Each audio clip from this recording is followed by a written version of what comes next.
facile pour vous prononcer sur plusieurs questions, notamment la réforme de la CEI, le découpage électoral, les propos de Djikaoué pendant la conférence de presse. Alors tout ça, qu'est-ce qu'on peut retenir finalement? Non, vous avez dû suivre avec nous la quintessence de mes propos liminaires, dont l'objet consiste à rétablir la vérité, s'agissant par exemple du découpage complaisant dont a fait preuve le PDCI-RDA.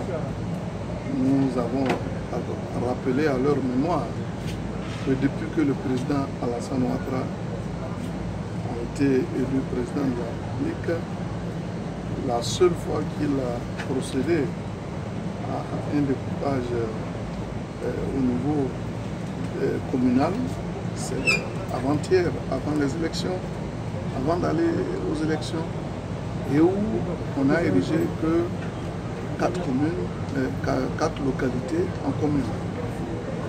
Donc c'est dire que les 69 communes dont a parlé Pion n'existent que de nom. Même si elles existent, ce n'est pas le président Alassane Ouattara qui a fait donc ce découpage. C'est Houphouët-Boigny qui, en son temps, pour équilibrer le développement de la Côte d'Ivoire, en raison de ce que le Nord était isolé et ne disposait pas d'atouts nécessaires pour permettre son développement, a décidé donc de créer des communes, de multiplier les communes. Le président Alassane n'a rien fait dans ce sens pour qu'aujourd'hui on aille le vilipender à la place publique. Donc, il fallait qu'on rétablisse cela.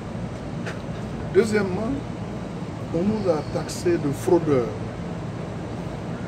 Or, tout le monde sait que ces élections ont été suivies par la communauté internationale, par les Ivoiriens eux-mêmes. Il y avait des observateurs qui étaient là partout. Donc, on ne pouvait pas s'imaginer que le PDCI adopte une telle attitude de forfaiture en accusant les autres d'être des fraudeurs. Il fallait aussi que nous rétablissions la vérité. Et puis s'agissant de la commission électorale indépendante, le président de la République a dit que c'est après les élections locales qu'il va instruire le gouvernement à réfléchir sur ce que doit devenir la commission électorale indépendante. Alors aujourd'hui, on nous accuse de tous les maux et nous sommes venus donc rétablir la vérité, faire comprendre aux Ivoiriens qu'aujourd'hui on a besoin de la paix, de la paix. On a besoin d'être ensemble.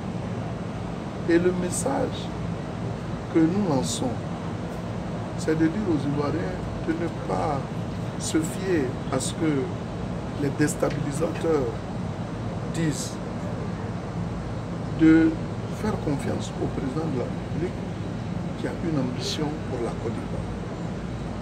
Celle de faire en sorte que nous puissions atteindre l'émergence en 2020 et permettre à la Côte d'Ivoire d'être définitivement sur les rails du développement.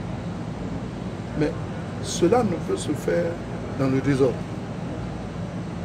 Pour atteindre cet objectif, il faut qu'on soit rassemblés, que nous soyons soudés, que nous soyons dans une cohésion vraiment des plus appropriées pour permettre ce travail.